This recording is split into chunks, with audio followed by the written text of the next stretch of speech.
سر یہ بتائیں کہ چونکہ آپ علمبردار ہیں صوفیزم کے، آج کے دور میں ایک بڑا ماڈرن دور ہے، یہ صوفیزم کیا ہے اور فردر ماڈرن صوفیزم کیا ہے؟ اچھا دیکھیں جی، صوفیزم اور ماڈرن صوفیزم تو مجھے ایک ہی لگتا ہے، یہ کوئی فرق نہیں ہے. اچھا. ہاں، صوفیزم میں سمپل سا، میں کوئی لمبی چوڑی اس کی ڈیفینیشن بیان نہیں کرتا آپ کو. انسان کی زندگی کے دکھ تکلیفیں دور کر کے اس کا تعلق خدا کے ساتھ جوڑنے کا نام صوفیزم ہے. ٹھیک ہے. ویری سمپل سی اس کی ڈیفینیشن ہے یہ.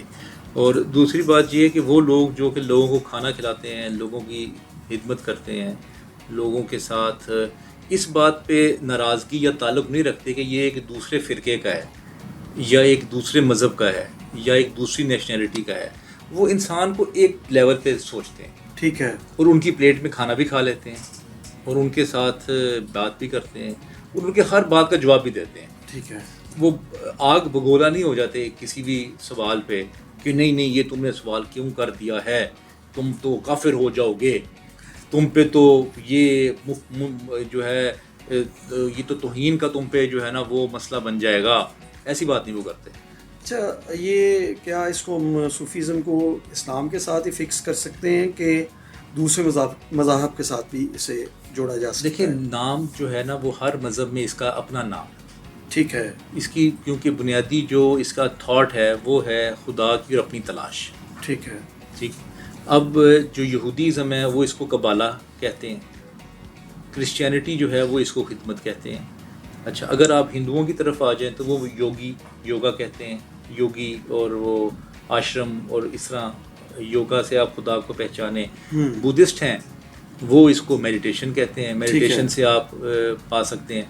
تو ان تمام کا جو گریٹر پرپز ہے وہ یہی ہے کہ آپ خدا کی تلاش کریں، اس دنیا کائنات کے جو مقاصد ہیں، جو راز ہیں، وہ جاننے کی کوشش کریں اور عوام کی خدمت کریں. ٹھیک ہے. یہ 3 بنیادی پوائنٹس ہیں. تو کیا صوفی بائی برتھ ہوتا ہے کہ یا خود ساختہ ہوتا ہے؟ اچھا، یہ جو بائی برتھ والی فلاسفی ہے نا، میں اس پہ کوئی بہت زیادہ بلیو نہیں رکھتا. ٹھیک ہے. میں کہتا ہوں کہ آپ جو چیز سیکھنا شروع کر دیں، جی، آپ نے انجینئر بننا ہے، ڈاکٹر بننا ہے، آپ نے صوفی ازم کی تعلیم لینی ہے، آپ نے مذہب کی تعلیم لینی ہے، آپ کا انٹرسٹ ہونا چاہیے ضروری اس میں. اب اس کو آپ بائی برتھ کے ساتھ جوڑنا چاہیں تو جوڑ سکتے ہیں. ٹھیک ہے. آپ کو جس بھی چیز کا انٹرسٹ ہے آپ اس میں ایکسیل کر جاتے ہیں. ٹھیک ہے. اچھا، انٹرفیتھ کے حوالے سے بات کر لی جائے. آج آپ اس پر کام کر رہے ہیں، آج تک آپ کی اس حوالے سے کیا خدمات ہیں، اور پاکستان میں انٹرفیتھ کے حوالے سے، بین المذاہب کے حوالے سے کیا چیلنج جو ہے وہ درپیش ہے؟ کامران صاحب، دنیا نے جس نے بھی ترقی کی ہے نا، آپ کوئی بھی فرسٹ ورلڈ کنٹری کو اٹھا کے دیکھ لیں، اس میں جو بنیادی حقوق ہیں نا جو انسان کے، وہ جو فریڈم آف سپیچ ہے وہ اس کو دیا جاتا ہے کہ آپ کا جو دل کرتا ہے نا، جو آپ کا تھاٹ ہے نا، آپ اس کو پریچ کر رہے ہیں. ٹھیک ہے. یہ ہے سمپل سا انٹرفیتھ ہارمنی کہ آپ کہتے ہیں کہ مجھے یہودیزم پسند ہے، مجھے بدھزم پسند ہے، مجھے ہندوازم سے میں متاثر ہوں. ٹھیک ہے. ٹھیک ہے، آپ کی مرضی ہے، آپ کا مذہب ہے، آپ اپنے مذہب پہ چلیں. اگر آپ اس کی پریچنگ کرنا چاہتے ہیں تو کریں. آپ اسلام آپ کو پسند ہے، آپ اسلام کی پریچنگ کریں. ایکول رائٹس دیں سب کو. یہ نہ کہیں کہ جو میرا مذہب ہے وہ بہتر ہے اور جو دوسروں کا مذہب ہے وہ کم ہے یا وہ ہم سے کم تر ہے. ایکول ٹریٹمنٹ کریں لوگوں کے ساتھ. اور اسی طرح دنیا میں ترقی ہوتی ہے. ایسے ہی جگہوں پہ لوگ آنا چاہتے ہیں جہاں پہ فریڈم ہو. اور کچھ باتیں ایسی ہیں جو کہ آپ کا اور خدا کا معاملہ ہے، جو کہ حقوق اللہ ہے، اس میں آپ کسی کو شامل نہ کریں. وہ آپ نے خدا کو جواب دینا ہے. آپ پریچنگ کرتے ہیں، جو بھی آپ کا کانسیپٹ ہے نا آپ پریچ کریں، لیکن آپ یہ نہ کہیں کہ میری بات اب یہاں پہ تم مان کے اٹھو. نہیں، دین کے اندر تو جبر ہے نہیں سر. یہ جملہ جو ہے نا اسی طرح لگتا ہے مجھے کہ جس پہ آج تک عمل پاکستان میں مجھے ہوتے ہوئے نظر نہیں آیا. بس جملہ ہی ہے یہ. اچھا، دین میں جبر نہیں ہے. ہر کام تو یہاں پہ جبر پہ ہو رہا ہے. آپ کوئی بات کریں، چلیں آپ کوئی آپ بات کر لیں، تو کیا یہ دینی جو مذہبی لوگ ہیں یہ آپ کے اوپر چڑھ دوڑیں گے؟ یہ نہیں کہتے کہ آپ کی بات ہم نہیں مانتے. It's okay. نہ مانیں آپ. اگر آپ کو میرے خیالات، آپ کے اپنے خیالات اگر آپ کو نہیں پسند تو نہ مانیں. یعنی کہ یہاں پر آپ کے کہنے کا مطلب کہ فوراً فتویٰ تو خیر اب چھوٹی چیز رہ گئی ہے نا. اچھا، اب تو مارنے کے لیے دوڑ پڑتے ہیں. ہاں، بہت سے ایسے واقعات ہو چکے ہیں، کتنے واقعات آپ کے سامنے بے شمار ہو چکے ہیں، اور ان کا ابھی تک وہ اس کے جو نتائج ہیں یا جو مین کلپریٹس ہیں ان کا کیا بنا، کیا کہاں تک پہنچا، وہ کسی کو نہیں پتا. کامران صاحب، جب آپ نے فیئر ہوگا نا آپ کے مائنڈ میں، جب انٹلیکچوئل یا کریٹو شخص جو ہے وہ فیئر میں رہے گا نا، تو ایک اچھا کانٹینٹ اور اچھا لٹریچر دنیا میں پیدا نہیں ہو سکے گا. آپ مذہب کے حوالے سے کوئی بات کرنا چاہتے ہیں، آپ ڈر جاتے ہیں کہ یار میں بات کروں گا تو مولوی پکڑ لے گا. آپ سیاست کے بارے میں کوئی بات کرنا چاہتے ہیں، آپ ڈر جاتے ہیں کہ یار مجھے پولیس پکڑ لے گی. فوج کے بارے میں کوئی بات کرنا چاہیں گے آپ کہیں گے جی وہ ڈالا آ جائے گا. ٹھیک ہے، آپ کوئی سماجی کوئی بات کرنا چاہیں گے، کوئی ٹیبو ایشو پہ بات کریں گے آپ، تو آپ کہتے ہیں او ہو نہیں یار وہ تو سماج میں ہمیں جو ہے وہ کوئی ہمیں فیملی کی طرف سے یا دوستوں کی طرف سے ہی ہمیں لان تان ہونی شروع ہو جائے گی. تو یہ جو ڈفرینٹ آئیڈیاز آتے ہیں نا آپ کے مائنڈ میں، جب یہ آپ کے مائنڈ میں مر جاتے ہیں نا، تو پھر انٹلیکچوئل ڈسکورس جو ہے نا وہ ڈیولپ نہیں ہوتا سوسائٹی میں. ٹھیک ہے، کیونکہ خوف ہے. آپ دیکھیں نا، سرمد نے اتنی اچھی مووی ایک بنائی تماشا، اس کو بین کر دیا. ٹھیک ہے، حالانکہ ایل جی بی ٹی کے حوالے سے تھی. ایل جی بی ٹی کے حوالے سے نہیں تھی، وہ ایل جی بی ٹی تو تھا ہی نہیں اس کے اندر کوئی ایسا ایلیمنٹ. میرے خیال سے میں نے دیکھی مووی، کوئی ایسا ایلیمنٹ نہیں تھا اس کے. اچھا، اس کو بین کر دیا. ایک وہ مالک مووی آئی تھی، وہ بیچارہ آج کل وہ کینیڈا میں وہ ہوتا ہے ٹرک چلا رہا ہے وہ. ٹھیک ہے، اس کو اتنا کروڑوں کا نقصان ہوا. اچھا کون پھر کرے بڑا گا؟ ٹیلنٹڈ آدمی تھا کامران صاحب، کون انویسٹمنٹ کرے گا پھر؟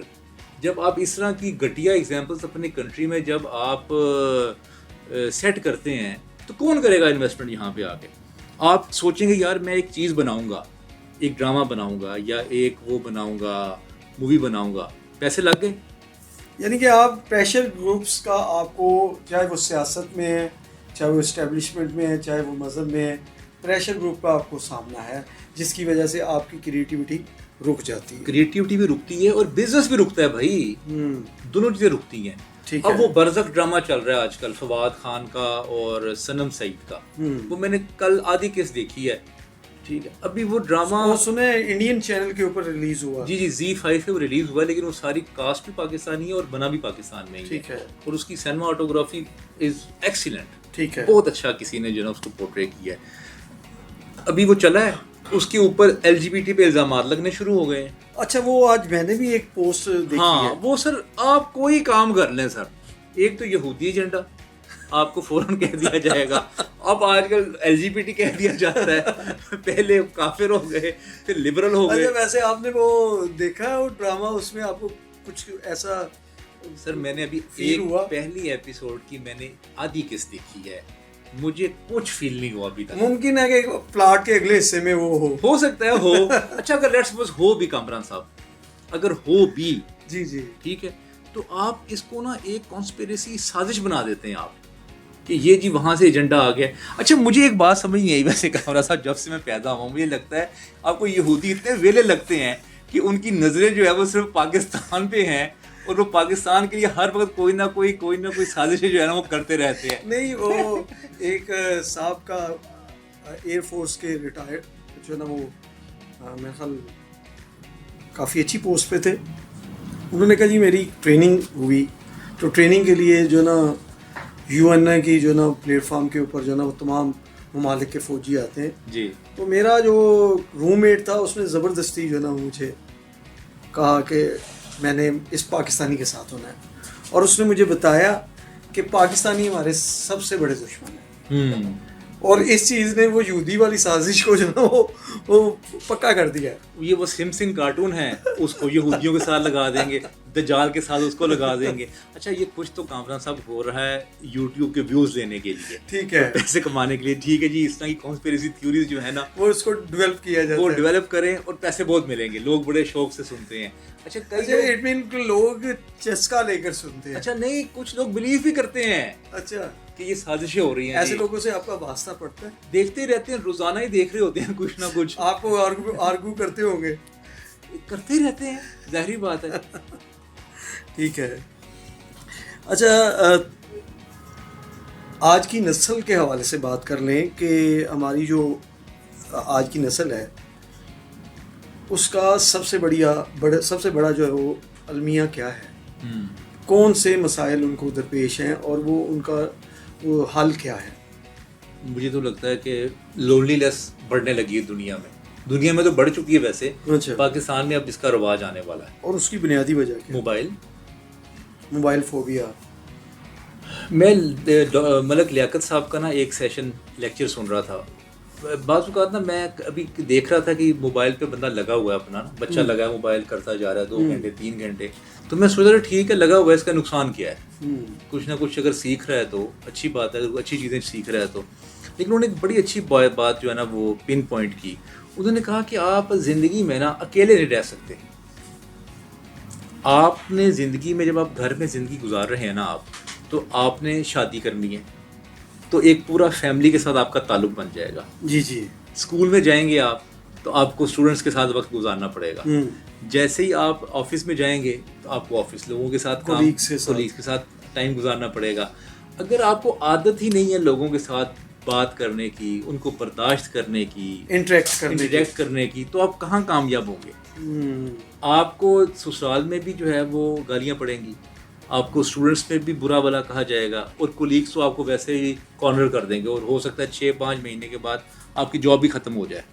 تو یہ جو ہیومن انٹریکشن سکلز ہیں جی جی یہ کم ہو رہی ہیں ہماری یوتھ میں، کیونکہ لوگوں کے ساتھ وقت ہی نہیں گزارتے. آپ دیکھ لیں ہمارے گھر میں اگر کوئی مہمان آ جائے تو بچے سلام لیتے ہیں، اپنے کمرے میں بھاگ جاتے ہیں. کیا وہ گفتگو کر پاتے ہیں ان کے ساتھ؟ اتنا نالج، لیک آف کانفیڈنس نہیں، اتنا نالج ہے نا. آج کہتے ہیں نا کہ بہت نئی نسل کے پاس انفارمیشن ہے، نالج ہے، موبائل کی بدولت. تو بات تو کریں. آپ کیا انگیج کر سکتے ہیں انکل آنٹی کو، کسی کو 15-20 منٹ گفتگو کر سکتے ہیں آپ کسی کے ساتھ؟ تو کہاں کا نالج ہے پھر، کہاں کی انفارمیشن ہے؟ اچھا، اسی میں ہم اس کویشچن کو ایڈ کر لیتے ہیں کہ جو تربیت کا عنصر ہے وہ پھر اسی وجہ سے تربیت کا عنصر بھی متاثر ہو رہا ہے.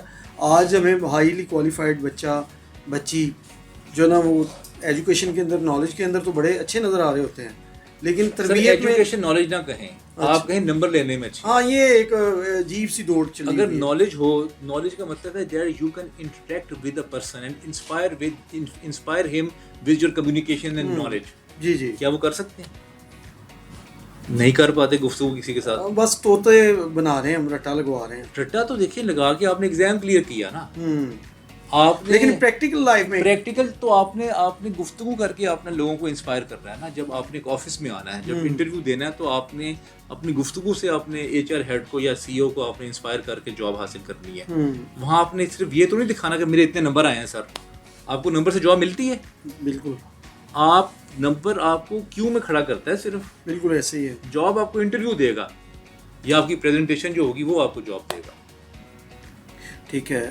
اچھا، سوشل میڈیا کے حوالے سے جو ایک کوئی بھی پلیٹ فارم اٹھا لیا جائے، جی جی، ہماری نوجوان نسل جو ہے وہ پریکٹیکل لائف سے بہت دور ہوتی جا رہی ہے اور وہ شارٹ وے میں پیسہ کمانا چاہتی ہے، وائرل ہونا چاہتی ہے اور ویوز لینا چاہتی ہے.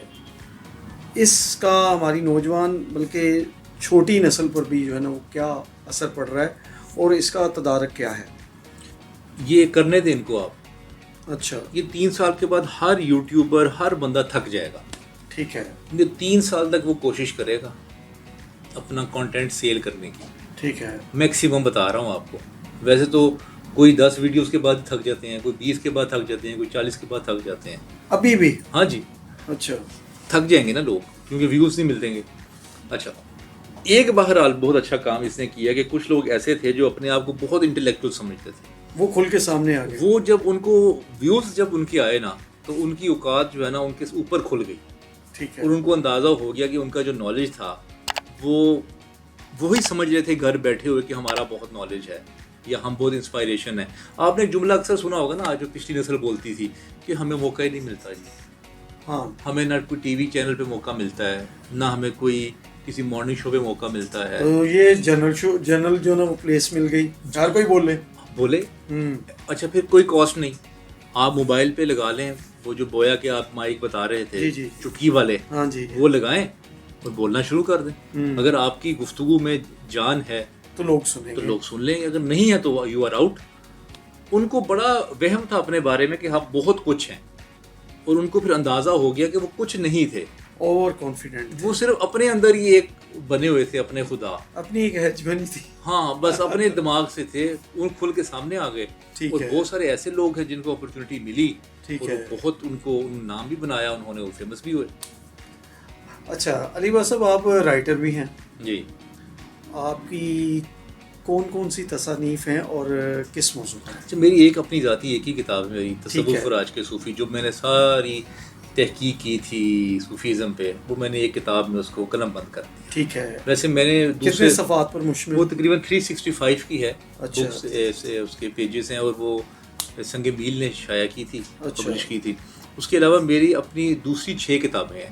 اچھا. جو سلیم غوری صاحب کی میں نے 2 کتابیں لکھی ہیں. اچھا جی. بلال کتب صاحب کی میں نے 2 کتابیں لکھی ہیں. اچھا. اور ایک صوفی شوکت علی قادری صاحب کی. ٹھیک ہے. تو ابھی ایک کتاب اور آج کل ایک ترتیب میں دے رہا ہوں. تو یہ 6 کتابیں ہیں جو کہ میں دوسروں کی لکھتا ہوں. ٹھیک ہے. کیونکہ میں یہ سمجھتا ہوں کہ جو بڑی سکسیس سٹوری ہے یا انسپائریشنل پرسنالٹی ہے, ان کی کتابیں آنی چاہیے مارکیٹ میں. ٹھیک ہے. اور وہ ایگری ہو جاتے ہیں. ہاں, کچھ ہو جاتے ہیں, کچھ نہیں ہوتے. اچھا.